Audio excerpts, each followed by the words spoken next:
So thank you everyone for joining in. My name is Mohammad Asad Khan. I'm founder of Mastering FRM, which is preparation provider for FRM certification from Global Association of Risk Professionals.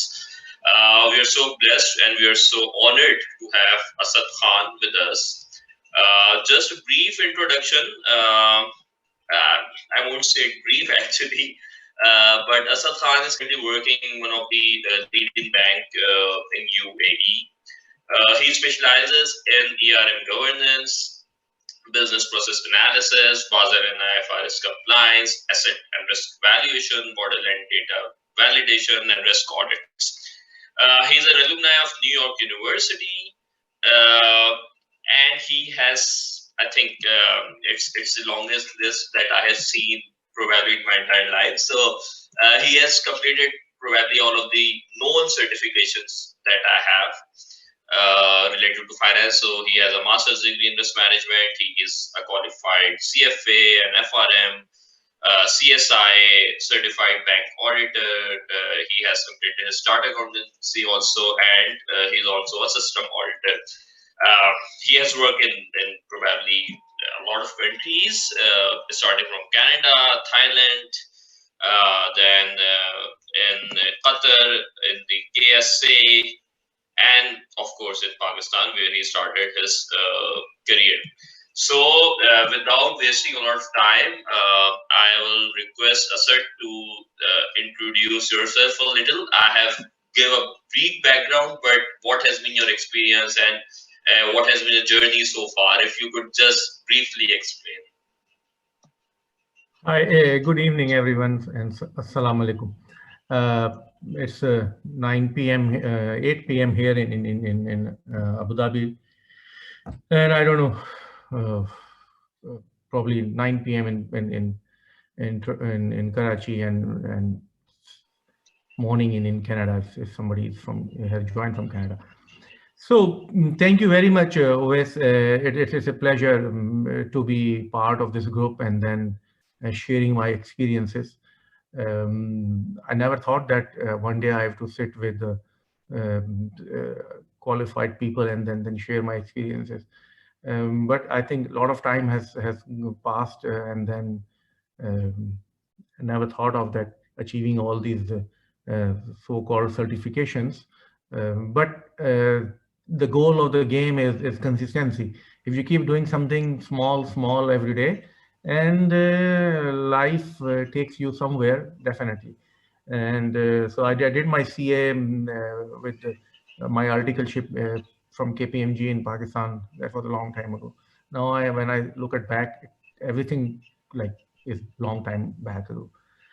Then I moved to always like my experience was in banking sector and airlines. Actually, these are the two main industries which I worked in Pakistan during my audits, and then moved to Saudi Arabia and then worked with Ernst & Young, again auditing the largest bank in Saudi Arabia, and Saudi Arabian Airlines, which took me to around the world. And then I started taking interest in additional qualifications, like CISA was very hot at that time, Certified Information System Auditor. IT audit was new. The world was moving, changing. So I did CISA. Worked like 2 years as a IT auditor also with Ernst & Young during those days. Then I realized that although we are auditing banks, but the knowledge is limited. Being a chartered accountant, we are specialized in accounting, but weak in the banking products and in other technical areas. And so I started taking interest in CFA and ultimately became a CFA charter holder, especially when I was working with the investment banking as a transactor. Then I realized that how important it is to understand the finance concepts. So I pursued CFA and then passed CFA. Simultaneously, I passed FRM. It was a long time ago when it used to be only one paper. And then ultimately moved to Canada, worked with the largest bank again in Canada. And at some point, I realized that I should go for some academic education also. And I did my master's from NYU Stern. They started at that time a specialized degree in risk management. And later on, I left my bank and then did some consultancy work. So it took me to some other banks also in Canada, and ultimately to Thailand also, where I was working with a consulting firm with in a bank. And the last thing which I did was CQF, which is a certified quantitative finance certification, which is about the hardcore models. And that, as we will discuss in this presentation later, that models is like there are two things which are very kind of fancy in the world of finance. One is investment banking, and the other one is the models, predictive models, risk models. Everybody is excited about that. And I also had an interest in risk models, and I did the certificate. It's a very prime, very specialized, excellent certificate in quantitative finance, done by Dr. Paul Woolmer and in UK, and it's amazing. So if I combine all my knowledge, the three phases of knowledge is one is the chartered accountancy, the second is the CFA slash FRM, and third one is CQF. That gives me a very interesting perspective. And I'm a trained auditor, and then worked as an auditor for half of my career. So I have seen so many things in the banks, almost worked in every function, and the business side also. Worked 6 years as an investment banker, as a transactor. So I understand how the bank and the business side work, and how the functions work, what kind of support you need in a big organization, from the functions like accounting and finance, and then risk management and audit and compliance and legal and operations and treasury and IT. It's a big operation, and it's very interesting. If you can somehow take a very comprehensive view, that's fantastic. Unfortunately, not everybody can, but we should always try.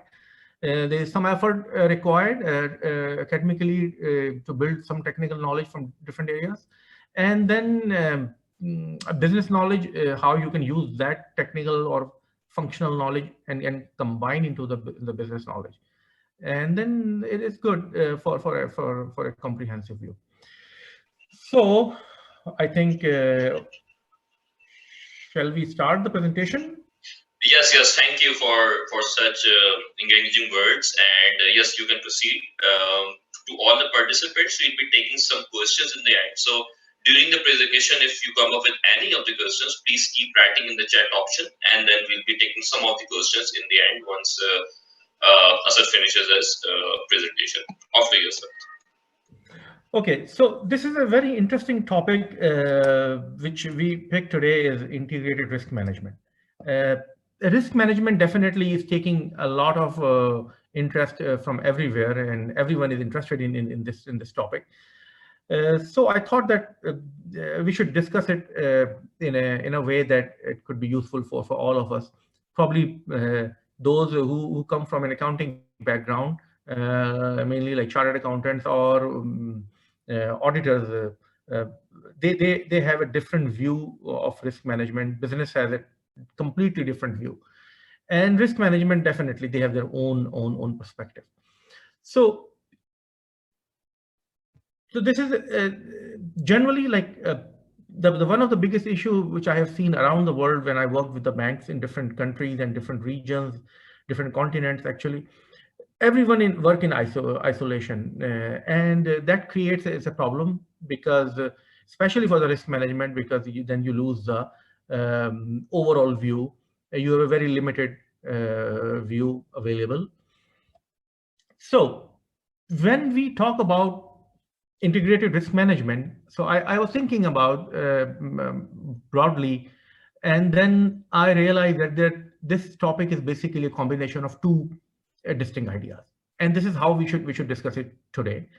So the first point here is that, what is risk? Do we really understand risk? Probably yes, probably not, probably somewhere in the middle. And the second thing is, how can we integrate this understanding of risk or risk management in the decision-making process? Can we, should we, and how can we do that? So these are the two distinct ideas we are going to discuss it today. This is a limited time and a weekend for most of you, so we will try to be short and crisp. So the first part is, as I said, that we will begin discussion with the basic question, what is risk? And then we will move to the integration part.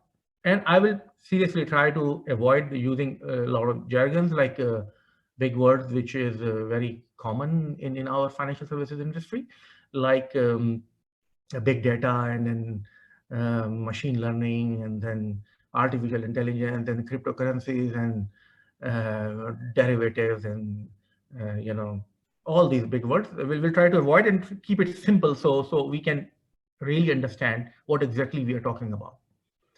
So the first part is risk. What is risk? Do we really understand what exactly it means?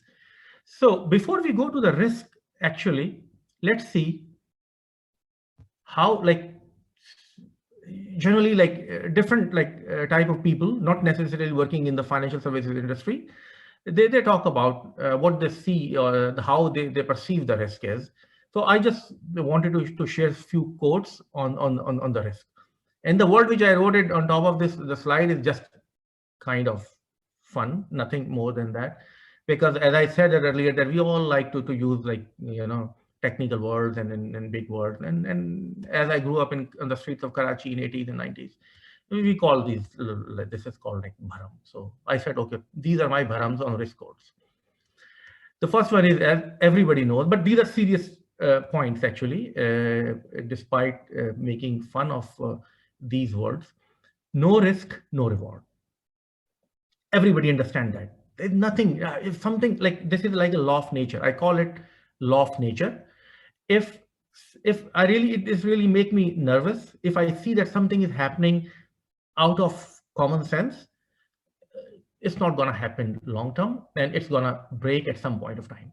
So be careful. If someone offer you free, you should ask why it is free, or definitely this is it's built in the price you are paying for that. So it's not free actually. So no risk, no reward. And as I lived many years in Canada and studied and again lived in US also, it's very common there. Everybody keeps saying this, that there's no free lunch. So trust me, there's no free lunch. At least in North America or even West in general. Then we have the biggest risk is not taking any risk. So we think that we are not taking a risk, so we can avoid something, but it's not true. So it's better to take some risk, calculated risk, rather than avoid the risk at all, and then you cannot avoid it. It's gonna follow you. Then life is inherently risky. This is so much like you cannot deny this fact. Life is risky. You go anywhere and there is some kind of risk. You want to take any decision, there is always a risk. You cannot avoid this. So better manage it, and this is how we do this whole risk management, and we want to be to have an integrated risk management concept. And the last one is that a ship in harbor is safe, but that is not what ships are built for. So we should not be scared of risk, and we should see that what is our risk appetite, and then how much we can afford to have a risk, and then do it, go for it. Because if you try to avoid it, you cannot, and then you'll suffer at some point of time. It's gonna chase you. So these are the few quotes, not necessarily all financial, but some are like matter of fact and relevant for everywhere in the life. Now, if we come to more specific definition of risks, we can see that traditionally, the traditional definition is that it is a chance or probability of something bad happening. If you go back in life and when humans were like living in caves, since that moment we are taking risk. It's a little philosophical, but that's the truth. We are taking risk since the beginning of our life, not our life as an individual life, but since the human beings are there in the cave. So the risk is there in every decision you take. Financially, it's a very interesting definition for financially. It's an expectation versus actual reality. So what does it mean? The risk is basically, there's no absolute risk. Risk is always relative. So you have to have some kind of expectation about the risk, about the numbers you're working. If you're valuing a financial a price of a stock, or yeah, or the value of a risk, credit risk, market risk, you always have a expected value in the mind, or you have to have. That's your reference point. And then you compare that value with the actual number, and that's basically you calculate your risk. So if your expected value is for a stock of IBM is $100 per share, and the value goes 90, that's the risk. So in simple words, it's a comparison between expected value or expectation versus the actual reality or the actual value. There's another way to explain the same thing financially, is likelihood multiplied by severity. And this is where we see it's a very useful definition, and then it's a very common definition nowadays, especially after the Basel and then IFRS 9. Credit risk is calculated by multiplying PD into LGD, which is basically coming from this concept, likelihood into severity. So this is kind of a financial aspect of the risk. Same thing we can convert in mathematically. And I always believe that we should first go to the concept and understand the financial concept of any item we are reviewing, and then convert it into maths. Unfortunately, we just go to the math and then start from there, but probably this is not a very good approach. So mathematically, it's as we said, that it's an expectation versus actual. So you can say that actual is your actual value, could be price, could be risk, any, or expectation is your expected value, which could be like, say, if it's a normal distribution, it is like your mean value, arithmetic mean or geometric mean, whatever. And standard deviation is exactly how you calculate. You calculate your actual value minus your expected value, which is your mean, and then you take you do some calculation, and then you have a standard deviation, and it's a very standard calculation for mathematical way to calculate the risk. At the end, then CFA and some other also places you will find this very beautiful definition: the effect of uncertain future events or outcome. So risk is what? The risk is basically, it is an effect of uncertain future events or outcome. And this is my favorite definition. And this is the philosophical concept behind the risk. Risk is a relative concept. It's nothing on its own, but it has to be a relative concept. So the source of risk is actually uncertainty. Risk is a product of uncertainty. And most of the time we forget this fact. We start from a risk number. Actually, we start from a mathematical number from calculated from one model, another model.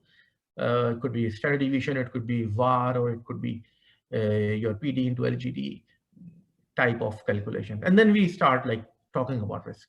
We don't talk about the uncertainty. And risk is remember, risk is a product of uncertainty. There is no other or no best way to define risk. So this is what needs to be managed then. If risk is actually, we are talking about uncertainty. So when we say we are managing risk, actually we have to manage uncertainty, which is basically inherent in any decision making, especially any decision which is basically a futuristic decision. If you buy a stock and then you don't know what would be the price in future, and your time horizon, say a day or a week or a month or a year or 5 years, there is an uncertainty. Anything basically futuristic, there is an uncertainty. If you want to see, do you really know, you can tell exactly that what would be the temperature tomorrow? No, yes, but there is an uncertainty. So this is how I see the risk. To understand risk, we need to understand uncertainty. And it's very similar to another concept of like interest versus leverage. Interest from the belief point of view, for a lot of Muslims, interest is haram. From ethical point of view, for a lot of people, interest is like again a bad element in a society. But interest on its own is nothing. Interest is a product, byproduct of leverage. If you have like if you're 5% levered, then probably you can tolerate a big change in interest. But if it's like you are 90%, or if you are more than 100%, then you definitely at risk, at very high risk. And there are a lot of examples available in the study of finance.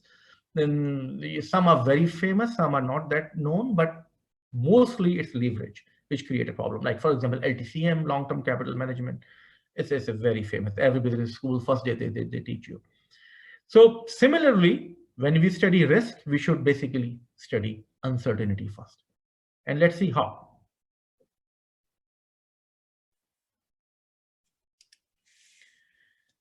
So to understand risk, we should explore uncertainty.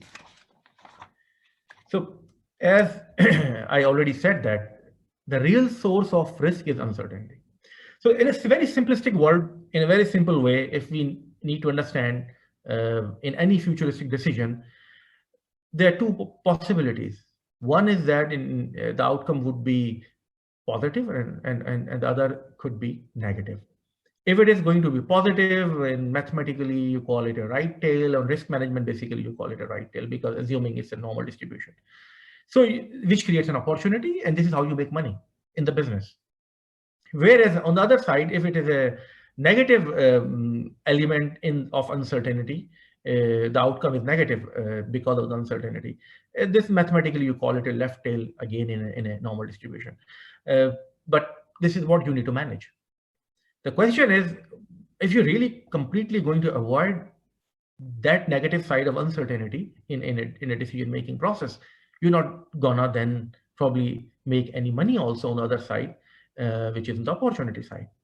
So you cannot avoid uncertainty. This is how you make money, or how you do business in any field, whether it's bank or a financial services industry in general, or even a trading company or in a manufacturing company.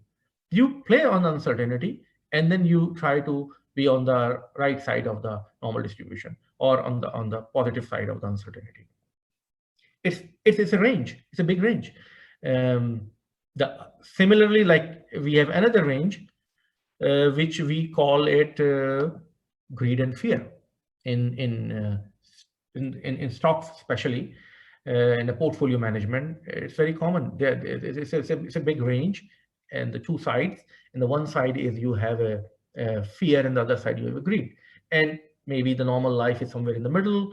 And if you're very smart, you can go toward the right and then make more from the greed side. And then if you take a bad decision, then it will take you back to the fear side.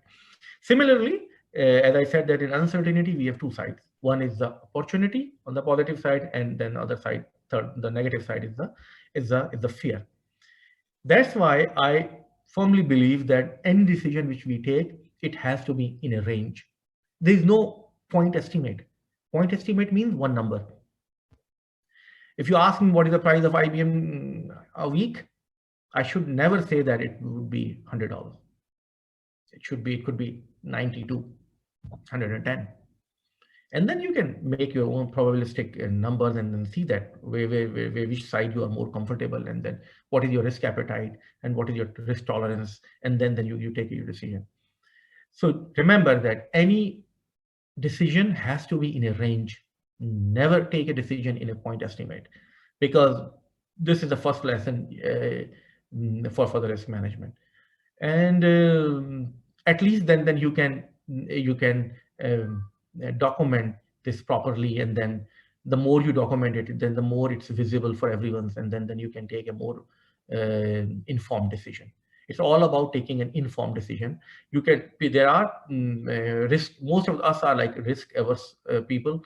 We don't want to take a lot of risk. We don't have the capacity to take a lot of risk. We should not go to the exotic derivatives and the kind of products. So we should stay in whatever our risk appetite, or whatever our risk tolerance is. But there are people who are speculators. If you have like enough money, you can go and then put it in a startup. I don't have that much money. I don't want to put it in a startup, but there are people who put it. And then if you have like 10 startups, you can make from where you can make like a lot of money and then recover everything, or you lose everything and then still you're okay. That's why again that all decisions has to be in a range. This is very important. And I worked like 2 years as a business evaluator in Canada, uh, and I really realized when I was working on the private company valuations that you never do a point estimate valuation. Value has to be always be in a range.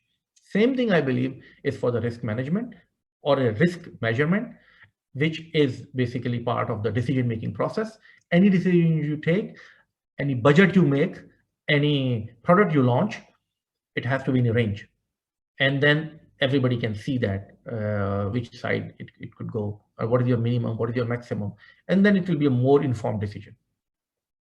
So this is how I see the connection between the risk and the uncertainty. So let's move further and see that how can we like visualize this thing. So I'm going to show you this uh, chart. It's not a, like a kind of academic chart, but I just, these were my absurd ideas, and then I put it in a in a way that we can all see that, because when we talk and then or we read from a paper, it's different than when we see.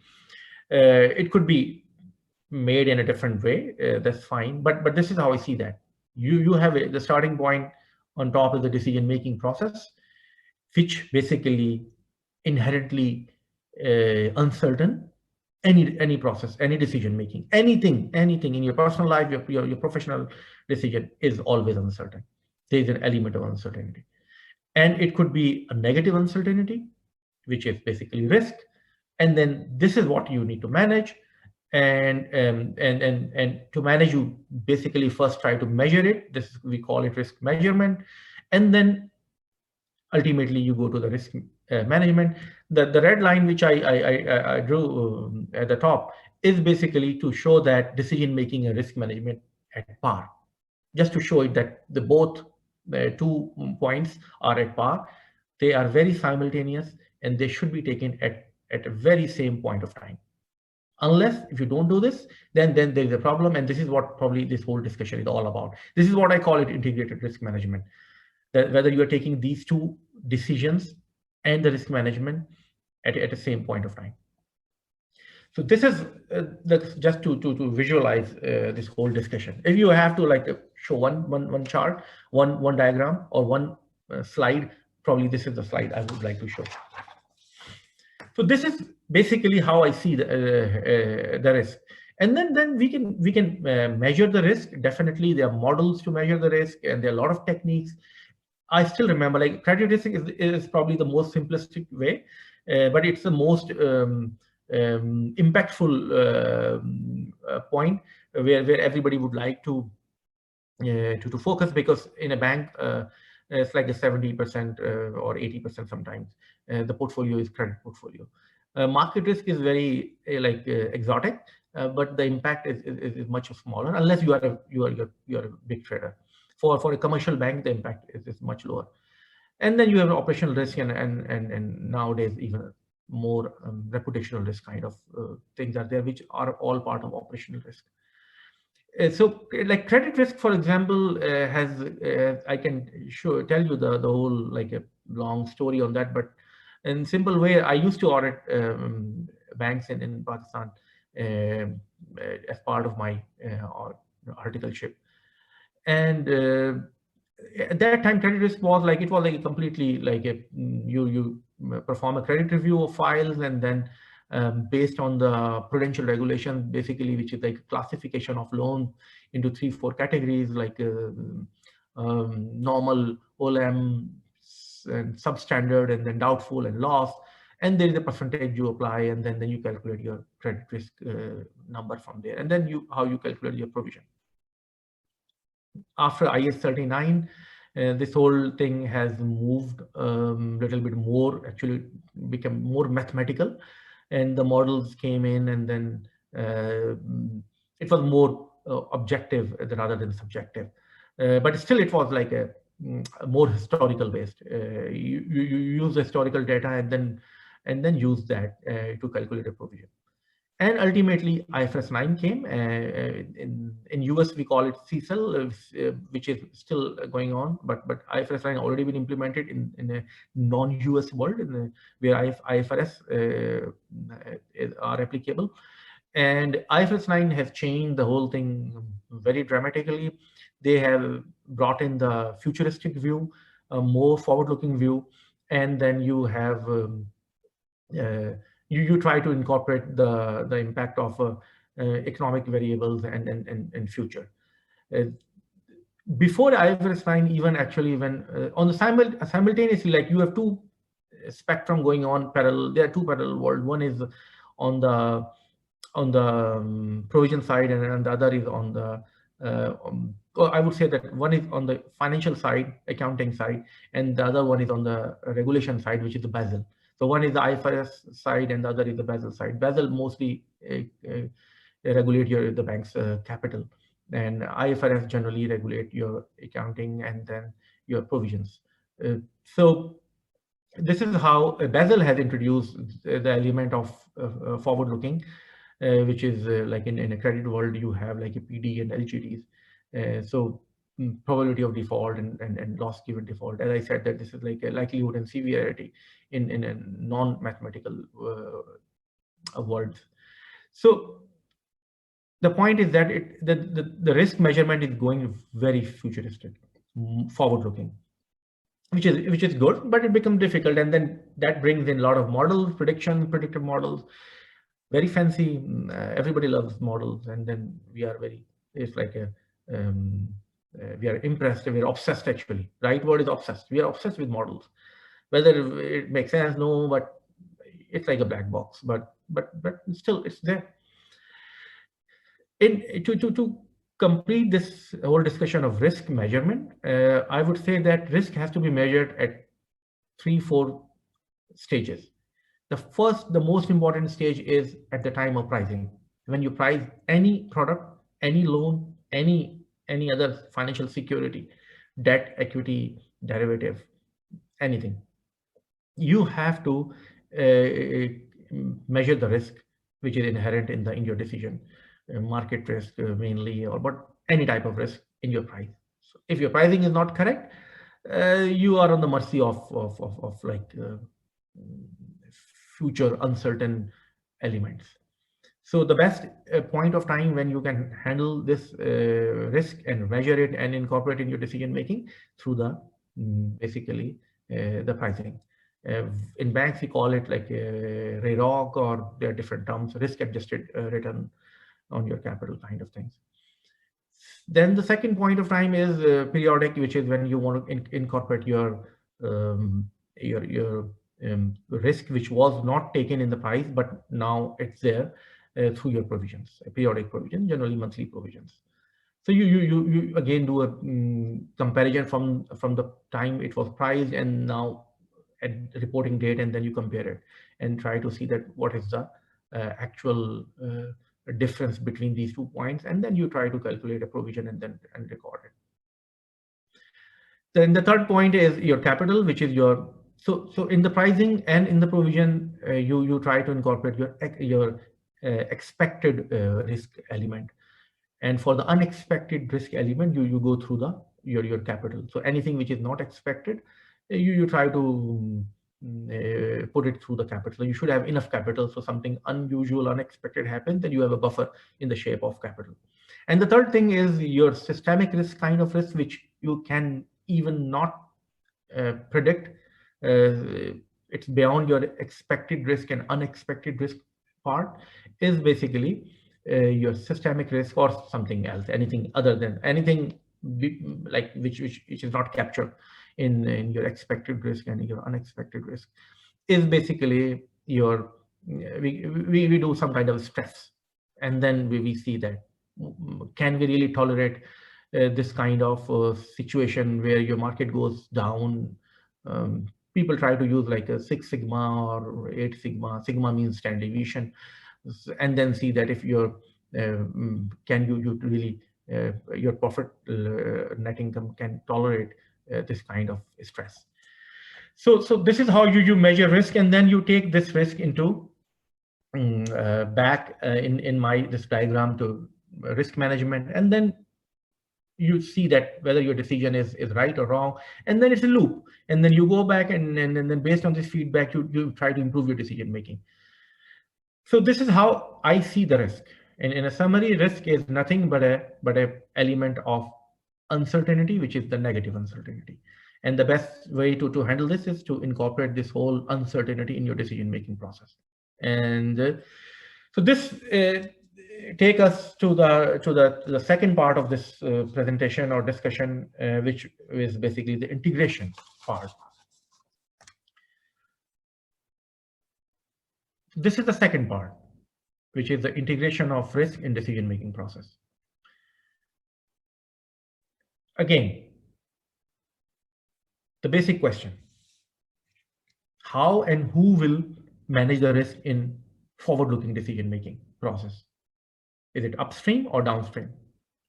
Is it a centralized risk management unit who's going to manage risk, which is downstream? I call it a post-mortem. Or upstream at the time of taking the decision. You can decide. But in my view, it has to be near the source.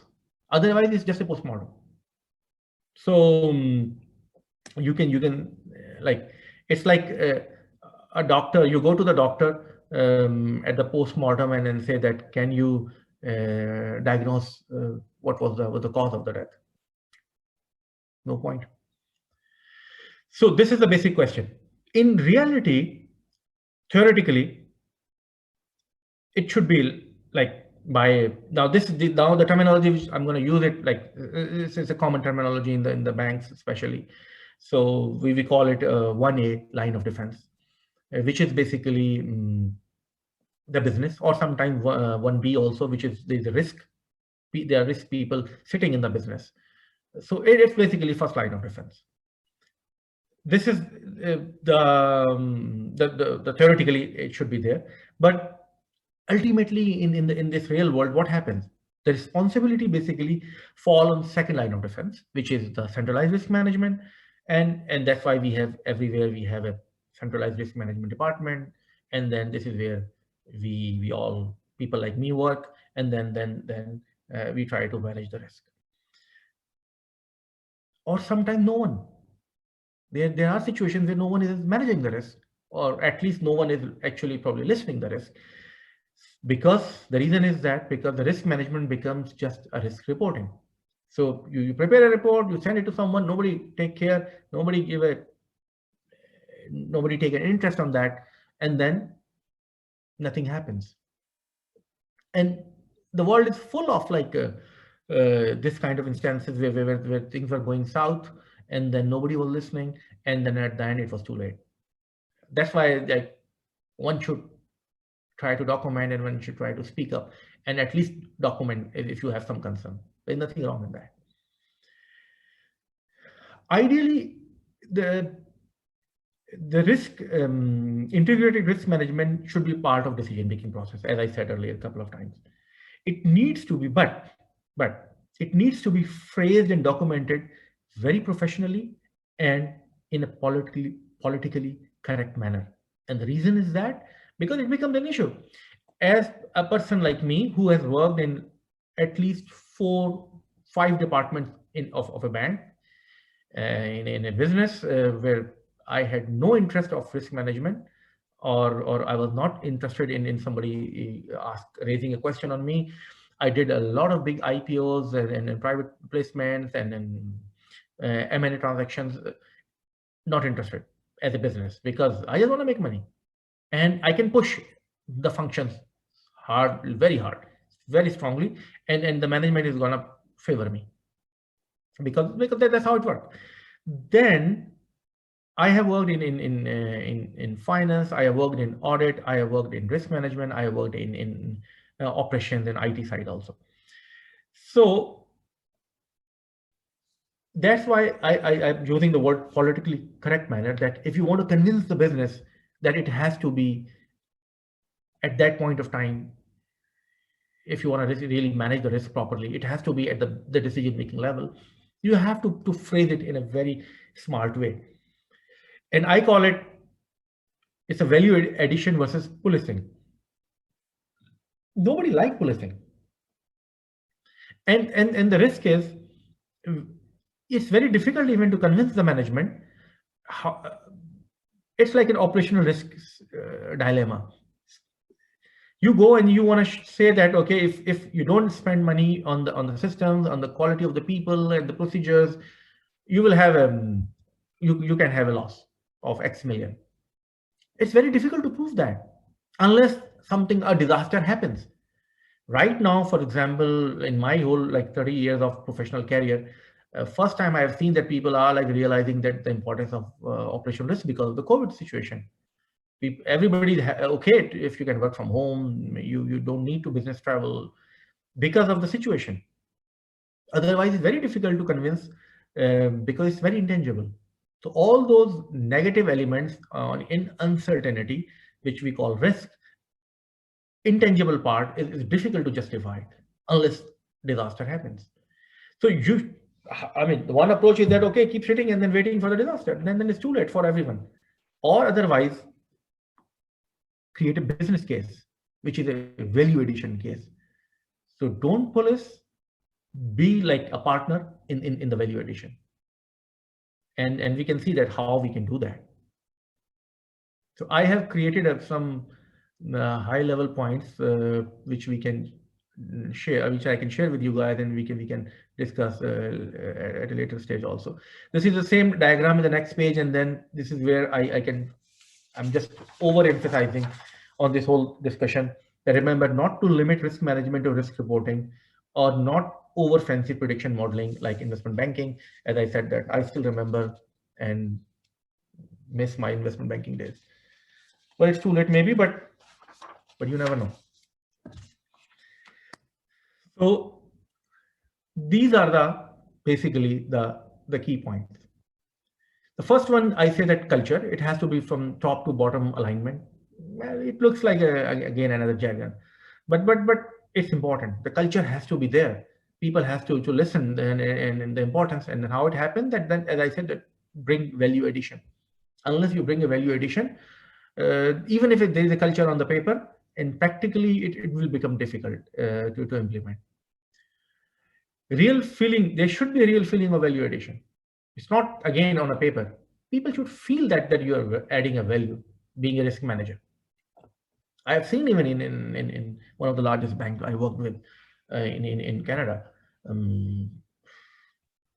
Risk management is like reporting. People are making reports, sending. Nobody is giving any importance, and who knows what's going to happen. So the right approach should be to bring this whole risk discussion in the decision making, as I said, through business policies and procedures and product programs, and like at the source, anything which is happening at the source, at the board level, at the top level, at the decision making level. And you don't need to necessarily call it a risk if sometimes people are allergic to risk, or they are offended, or they think that it's like a policing. Then bring like a more like a value addition approach, and then create like ranges, and then bring some value addition. I can list down many elements how you can bring value addition. Like some of them I've written like through regulations. That what are the key impact of regulation that should be considered in the decision making process through these business policies and procedures. IFRS, for example, revenue recognition. Are we really in compliance? And then through IRR, through NPV, through RAROC, through provisions, through default, through recoveries, regulatory capital discussion, risk-weight assets. If I have to take a decision in a bank, there are three things I will immediately take into consideration before finalizing a decision: impact on my RAROC, impact on my provisions, and impact on my RWS or regulatory capital. If I don't understand that, then I'm creating a big risk for the whole organization.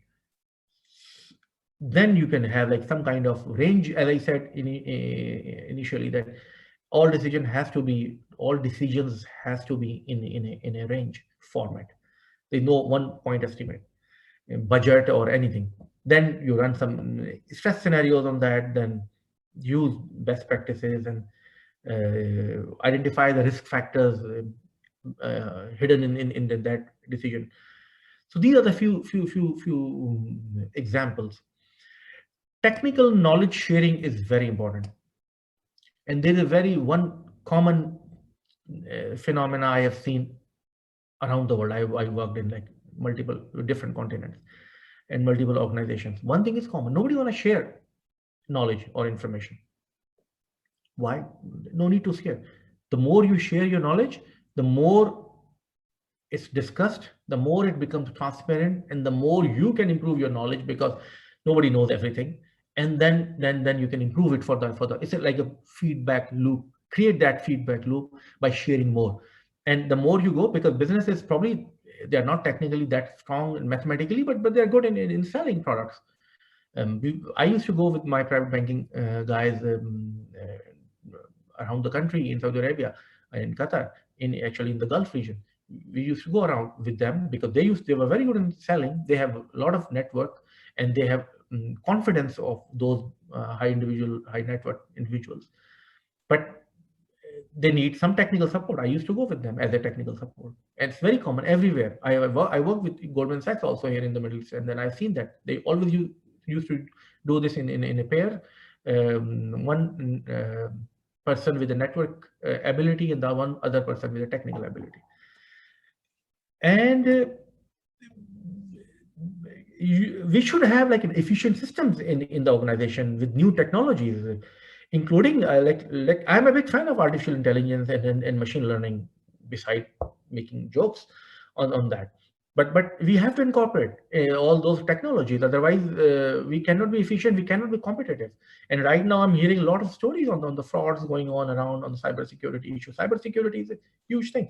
So that part should be brought in. Everyone is talking about digitalization. How can you digitalize if you are not secured? So show this value add in at the top level, and build very good risk data portals, or whatever you call it, risk mart and data mart, and there are different names around. Basel, I think they called it radar, risk data aggregation and reporting systems. Very important for efficient decision making, having a good data, good quality data, and efficient data. Right? There's no substitute for that. Right people at the right places. If, as I said, that if in the business you want people with a good networking, you need to team them with people with the other kind of knowledge, whether it's mathematical knowledge or model knowledge or risk measurement knowledge. Educate them. And continuous feedback and update is important. Again, no policing. It's a partnership. It's one organization. It's a one team at the end of the day. And the last, it's a partnership basically, as I keep saying, whether it's coming through business units, accounting and finance, centralized risk management, compliance, legal, internal audit, others. Everyone has a role to play, but this role has to be properly defined and integrated with at the right point, not just post-mortem. So this is how I see the integrated risk management. I think I've taken already a lot of time. The one last thing, as I like reading a lot of books, so I thought maybe I will end up this whole discussion and show you guys some books to read, which will help. These are the non-financial books, and not mathematical books, but still very relevant to the risk management. This is a list. The first one, like Thinking Fast and Slow, it's about behavioral finance. I love this subject. In CFA, there's a lot of focus now, and the professor who wrote this book, he got the Nobel Prize ultimately. This is amazing. This behavioral sciences is highly important. As I said that earlier, that you have to phrase everything properly. This helps you, and this helps you to avoid getting into these biases and cognitive biases or any type of biases. We all, like, whenever decision is taken, there are biases involved. We should avoid getting into this trap. So read books. This is amazing. This book is great. Anti-fragile. There is no second opinion on that. Nassim Nicholas Taleb is the guru, and anti-fragile. When I went for my MSc in risk management from NYU, that was the pre-course material also. Managing the unexpected. This is another good book. As I said, that risk management is all about basically managing the unexpected. So how we incorporate in the decision making this unexpected element. This is a good book. The number 4 is a very good book. It's called Against the Gods, The Remarkable Story of Risk by Peter Bernstein. This was also one of the pre-course material books which I had in my master's. Very good book.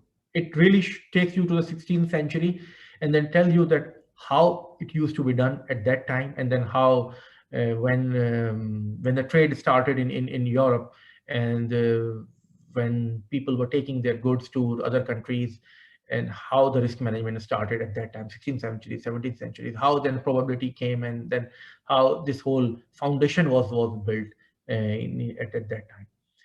There are 3 authors which my favorite authors. One is Malcolm Gladwell, then Michael Lewis, and then Nassim Nicholas Taleb. There is no way one can be a good risk manager or even a good financial manager if you have not read these books. Malcolm Gladwell is amazing. Outliers is a theory, is a book where he has given a lot of theories, is amazing. Like, cannot re-emphasize on this. He has given a theory of 10,000 hours if you want to become an outlier. And he has given examples and how you become an outlier. The tipping point, at what point of time, then everything becomes like the best. Then Blink is another good book. Michael Lewis has written amazing work, The Big Short, The Moneyball, Liar's Poker, Flash Boys, Boomerang, and there are like a lot of movies on made on these books. And at the end, Nassim Nicholas Taleb, Fooled by Randomness and Black Swan. Black Swan, I think everybody like refer this word Black Swan because it's another great book. And Fooled by Randomness it is said that if you have read one book in this century, that is called Fooled by Randomness. And actually, I would like to end this whole discussion on this point, that don't make yourself a fool by getting victim to the randomness. We all think that we are smart, probably we are not, and we start taking decisions through that mindset, which is like, these are the biases which I mentioned earlier, human biases. And actually sometimes we are making, in the business we are making money only because of the randomness. They know, like in the portfolio management in CFA, they taught a lot about that. And that's why how you analyze your portfolio, that whether it's just a chance or it was just a randomness, you were there and then you took the benefit, or how much risk you have taken. So these are the great books. So that's it. And I hope that I have not wasted the time. It's like already 50 minutes past. Over to you, Wes. No, I think it was an amazing session, Asad. I must have learned a lot, actually quite a lot, including the book list. It's very kind of you. I'm also a fan of Nassim Nicholas Taleb. And when you started talking about the models and thing, I knew where it's coming from. So he's perhaps one of the biggest critics of all the modeling and all this stuff. And he is the person who actually used to do it himself. So thank you so much for your time. It was an amazing session, I think, and it must be an amazing learning experience for all of us. In the participants, if we have any questions, you can ask. Otherwise, I have a couple of questions to ask Asad. I think we will run 5 minutes late, Sure. maybe. But if any one of you have any questions, you may ask. There's this one book recommendation, Against the Gods by Peter Burston. Yeah. Thank you, KH. I think if I'm not wrong. So thank you for the recommendation. Yeah. Okay, so if there's no question, let me ask this one question. Uh, I think you have an amazing thought, and this is something that I have been thinking for a very long time, and I have been actually advocating this very thought, this concept, policing by risk management. We are the people who are never liked by the business side. So we are always considered as irrelevant, and I believe that had there not been any regulation regarding risk management, there hadn't been any institution or any department led risk management. So this is somehow imposed by the regulators to have this particular department to, and I think that risk management is all about sustainability. Okay, so I am a strong advocate of that also.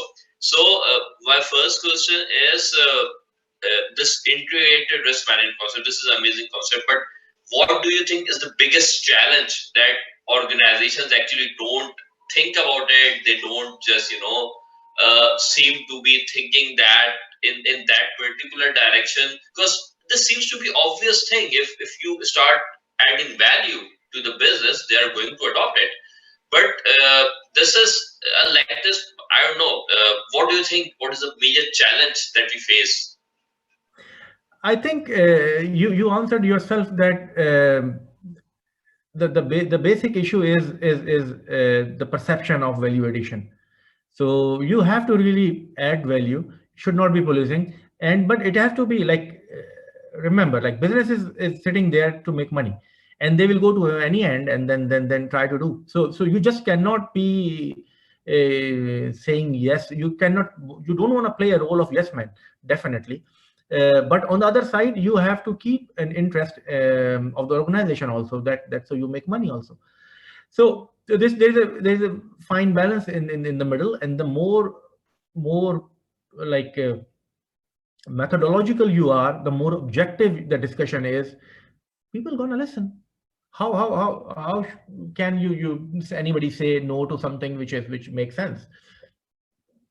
So there's definitely a kind of a there's a given level of friction between business and risk.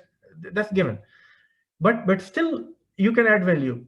So I have seen personally in my both roles as in the business and in the risk, there are possibilities of having that kind of fine balance. So the precise answer is value addition.